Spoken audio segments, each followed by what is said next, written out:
والله العظيم أنا لو ينفع أتباع لأتباع. Well, this time Egypt's President Sisi didn't sell himself. Instead, he gave up 2 islands to Saudi Arabia. Of course, you're thinking, how and why would somebody voluntarily give up land? Well, Sisi's government says that the islands are Saudi land and that they're of no strategic importance. But if we take a closer look, it seems this is questionable.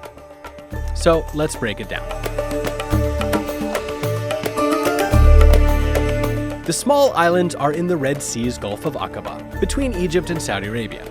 In 1906, the Ottoman Empire handed the islands of Tiran and Sanafir to the Sultan of Egypt. In 1948, when Israel was created, the islands drew international attention because the uninhabited islands are located at the mouth of Israel's only direct access to the Red Sea. So whoever controls the islands has leverage over Israel.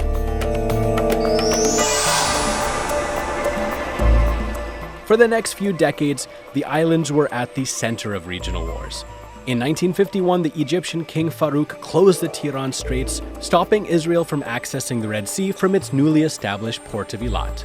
Then, in 1956, when British, French, and Israeli forces invaded Egypt, they took control of the strategic islands.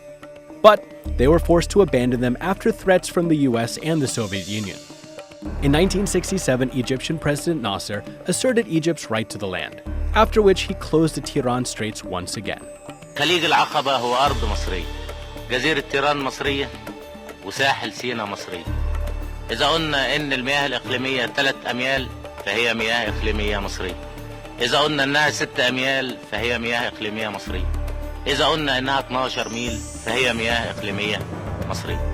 After the 1967 Six-Day War, Israel reinvaded the islands and held them until Egypt won them back in 1973.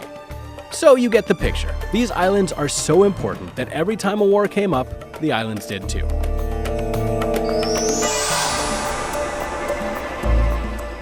Saudi Arabia's first claim to the islands came in 1957 under King Abdulaziz.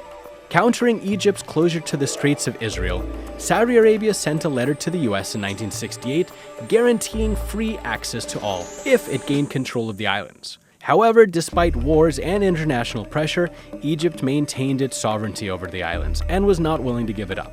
But then came Hosni Mubarak, who agreed to a 2010 Saudi UN proposal expanding its maritime borders over the Gulf and Red Sea. A letter signed by the Egyptian Foreign Ministry granted its consent to give up both Tiran and Sanafir. So what now? 7 years later, Sisi has finished what Mubarak started. After welcoming King Salman to Cairo in 2016, he shocked the Egyptian public and announced the island's transfer. His decision was protested by judges, the media, and the people.